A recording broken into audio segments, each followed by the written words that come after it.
Sveiki! Tātad šodien vēlos pastāstīt par to, kā ir vadīt pasākumus, esot cilvēkam ar īpašām vajadzībām.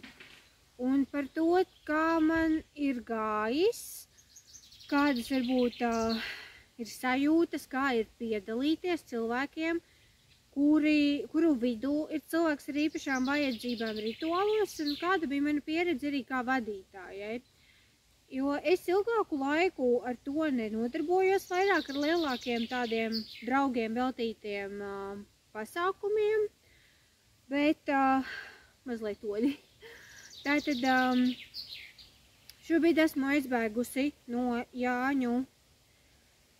Jāņu svinībām, kas mūsu Robežu novada miestiņā, kurā es dzīvoju, šobrīd notiek ar to, ka ir tādas divmetrīgas tumbas uzstādītas no vairākām pusēm, katrs bliež kaut ko savu, tā ka pilnīgi stāvot ārā dārzā nav iespējams citam citu dzirdēt. Mēs vienreiz mēģinājām tā svinēt, pilnīgi nekas nesanāca, ja? Un tagad es vienkārši nosvinējām 21. Un tagad esmu aizbēgusi uz viesu māju, kur mēs precējāmies ar vīru, kas ir man mīļa vieta.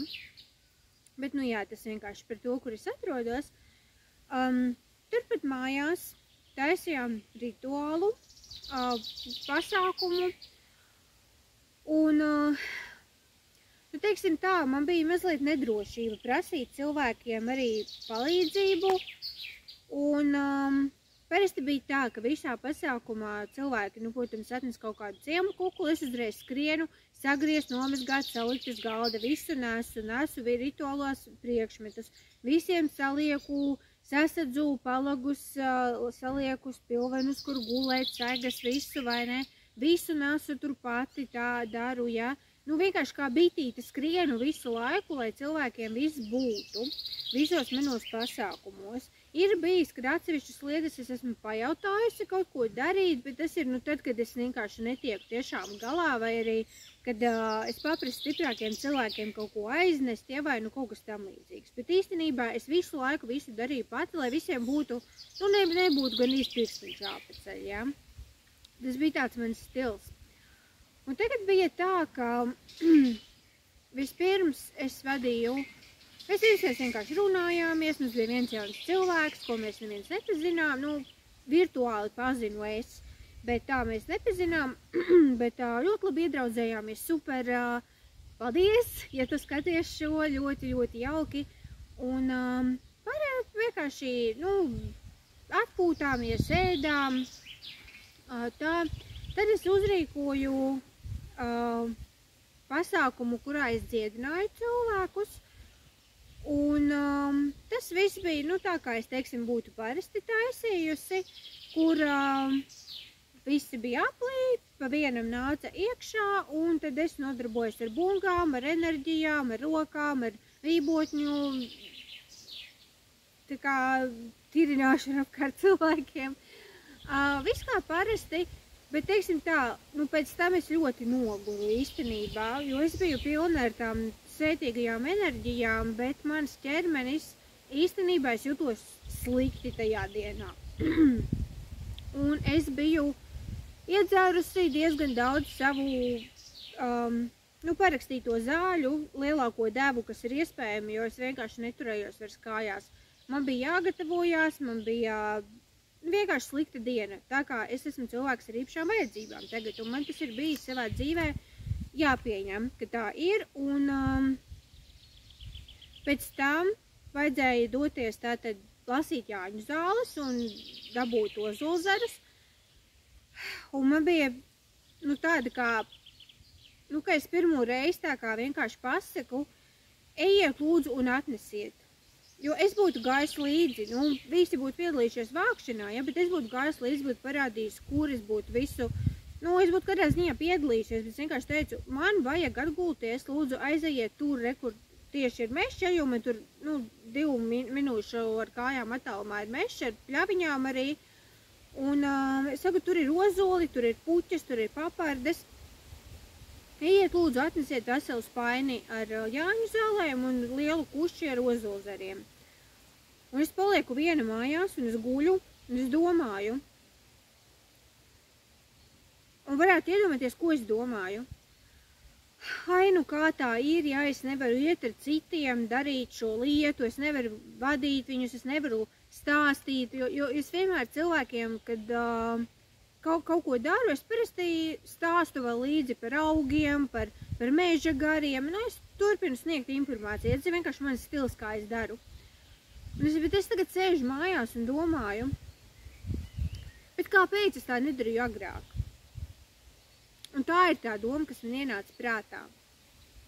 Kāpēc es kā stulbene, kad tas ir visiem par brīvu, es neesmu prasījusi par šiem pasākumiem nekad nekādu naudu, pat ne par materiāliem. Es esmu pirkusi laikam vienu reizi, kad es gribēju ļoti garas mājokokam lentes, tad es paprasīju laikam pa 2 eiro no katra cilvēka, jo tur bija vēl kaut kādi materiāli, bet tas bija laikam vienu reizi.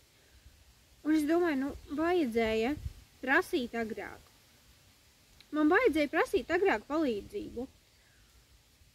Un tas, ka es tikai skrēju kā sadagusi, ja, un man, vīram es prasīju brīžiem, bet lielākoties es vienkārši skraidīju, es domāju, kāpēc es tā darīju. Un cilvēki uztvera to tik ļoti normāli, aizgāja, atnesa man visu. Pēc tam mēs taisījāmies pinām vainagus, es dziedāju tā kā priekšā dziesmas, mēs vainaga pīšanas dziesmas dziedājām, viss bija tik skaisti.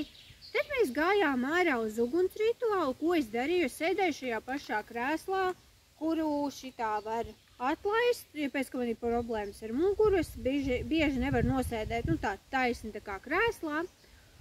Un es sēdēju, kaut kādas pāris reizes piecēlos, kad vajadzēja pieiet pie uguns, kā piemēram iemest veco vainagu un tā, bet es deleģēju cilvēkiem, piemēram, ziedot sieru, maizi un medu. Es stāstīju, kā viņiem dancot ap ugunskuru. Es sēdēju, dziedāju priekšā dziesmas, un es stāstīju, ko viņiem darīt, tāpēc, ka es tajā brīdī vairs nevarēju nostāvēt. Es gāju ar spieķi, man jau bija slikti ļoti, jo man visu dienu bija tiešām, man tieši uznāca sāsinājums.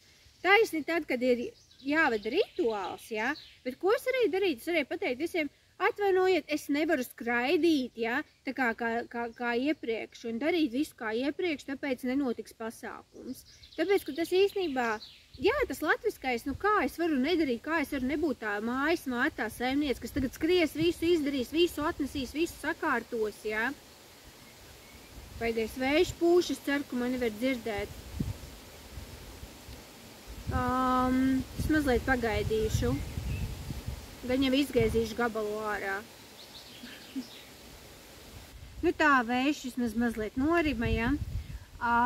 Tātad, es esmu cilvēks ar īpašām vajadzībām, tātad es atļaujos sēdēt rituālu laikā un teikt, ielieciet tagad to ugunī, dariet visu šitā, dariet tā. Bet ir jautājums, vai tie cilvēki, piemēram, sanākot bez manis, vai viņi nodziedātu tās dziesmas priekšā, vai viņi zinātu rituālu secību, vai viņi mācētu uztaisīt maģisko apli apkārt visiem, vai viņi spētu piesaukt pareizos garus? Nē, tas viss ir, es to daru. Citi to nevar izdarīt. Citi visticamāk nesalasītos vispār kopā, es viņiem varētu visu uzrakstīt priekšā, viņi to vienkārši neizdarītu, tāpēc, ka viņiem vajag mani. Tāpēc, ka es esmu tā, kas vada pasākums, tā ir mana būtība, es ļoti labi māku, es viņiem stāstīju, es viņiem mācīju, es visu vadīju, un tad, kad es sēžu krēslā, jā, un tad, kad es situ bungas, spēlēju, dziedāju, piedalījos visā, man bija žēl, protams, ka es nevaru riņķot ap to ugunskuru. Ja, tā kā es nevaru dejot, es pārlecu gan uzmanīgi turpat pakaļ, ja, tā kā to es izdarīju. Es saku, pārsēžu, piecēlos. Bet es saprotu, īstenībā to var darīt, jo man bija pašai tāds kā, jā, tā bija pirmā reize, jo es ilgu laiku izlaidu, tur bija arī citi iemesli, bet viens no tiem bija tas, jā, ka es dabūju to masīvo diska trūci, Un arī vispārēji man ir ļoti pasliktinājusies veselība, jo es, protams, stāstīju, ja, ka ir dienas, kad es tur varu staigāt, rādīt Tamperi, kā es tur gāju kilometriem ilgi, ja. Tādas dienas ir, un tad ir tādas dienas, kādas bija iepriekš, kāda diena bija 21. kad mēs svinējām, kad man tiešām bija slikti, un es nevarēju nostāvēt, man vajadzēja sēdēt, ja. Vai, protams, būtu bijis skaistāk un foršāk, ja es varētu piedalīties visur, un ja es varētu kustēties kopā ar citiem, bet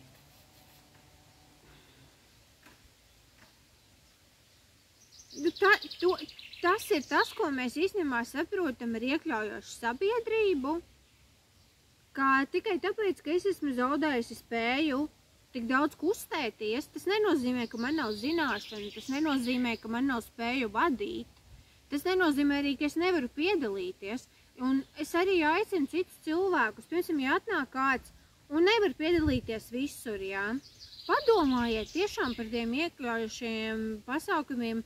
Ir bieži, ka cilvēki, viņi pat tiešām sēž un skatās, varbūt dzied līdzi, varbūt izdara kaut ko, bet viņi lielākoties nespēja it kā piedalīties, ja, un kādam liekas, nu ko te tu tur sēdi vispār, ja, bet tas cilvēks varbūt grib tur sēdēt, un viņš savā veidā piedalās, ja. Neignorējiet šādus cilvēkus, padomājiet par to, vilciet ārā no mājām arī tos, un nevis ar baru, bet aiciniet, sakiet, nē, tu esi aicināts, tas nekas, ka tu nevari, varbūt ir vecāks cilvēks.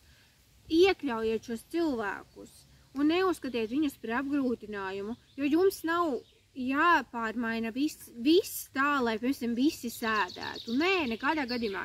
Tas ir par daudz prasīts, jo es arī kā cilvēks ar īpašām vajadzībām nesagaidu, ka viss būs piemērots man. Ja ir tie brēcēji, kuri saka, visam jābūt piemērotam ratiņkrēslam, visam jābūt braila rakstā, pilnīgi visur, visam ir jābūt pielāgotam nedzirdīgajiem, tādiem, to nav iespējams izdarīt. Nu nav, nu nevar. Man arī žēl, ka es nevaru tik dažās vietās iekšā, piemēram, man ir problēmas, man patīk iet uz metāla koncertiem un lēkāt. Bet ir vietas, kur nav sēdvietu, un es nevaru visu to laiku nostāvēt, un es vienkārši, es netieku, ja, man vajag to sēdvietu. Nu, manā pieeja labi ar to, ka tur ir kopumā, stāv visi tā kā priekšā, ja, bet ir aizmugurē sēdvietas, un es ar savu spieķi, kad eju, tad cilvēki palaiž mani apsēsties, tad, piemēram, es varu dabūt kādu no tām sēdvietām, ja. Tāpat jau lielākoties visi grib iet tur priekšā, bet ir vietas, kur nav vispār tādu sēdvietu. Un es neapvainojos, es saprotu, ka viss nav pielāgots man, ja, ko es varu darīt, ja, tā kā kaut tajā pašā melnajā piekdienā ar ratiņkrēslu tur nekāda nevar iebraukt, tur ir tādas apītas trepes, varbūt kaut kā var uznest to cilvēku, es nezinu, ja. Bet tas varētu būt ļoti bīstami, jo turpat nav vienkārši parastas trepes, bet šauras tā kā, ar vijumu. Nav visas vietas pielāgotas, un viņas arī nebūs tuvākajā laikā, jo vajadzētu pielāgot noteikti ārstniecības iestādes, tā kā visas, institūcijas tur, kur cilvēkiem ir obligāti jātiek, bet es nevajag sagaidīt, ka visur, visos ritālos vai visās vietās jūs tiksiet iekšā, un es arī to nesagaidu, ja, no visa. Bet tur, kur ir iespējams iesaistīt cilvēkus un arī paši, ja jūs nevarat visu izdarīt, bet jūs gribat aicināt ciemiņus, tad īstenībā tie ciemiņi, kuri nav gatavi piedalīties un kuri nav gatavi jums palīdzēt, tā kā, vai jums vajag tādus ciemiņus? Tie nav jūsu cilvēki, ja viņi nespēja atnākt, it kā ir tā sajūta, varbūt ciemos ejot, jā, te jūs aiziet un sēžat, bet pie sevis, visam būtu jābūt, ka es daru. Bet kāpēc? Kāpēc es nevaru uzaicināt cilvēkus un pateikt, lūdzu, uzklājiet galdu, re, kur ir produkti, re, kur ir šķirņi, lūdzu, saklājiet galdu. Kas tad būs? Viņi ātri visu saliks, un mēs turpinam tusēties, viss kārtībā, jā. Tā kā... man tā bija interesanta pieredze, ka es pat sapratu, es par maz esmu prasījusi cilvēkiem. Es esmu par maz prasījusi.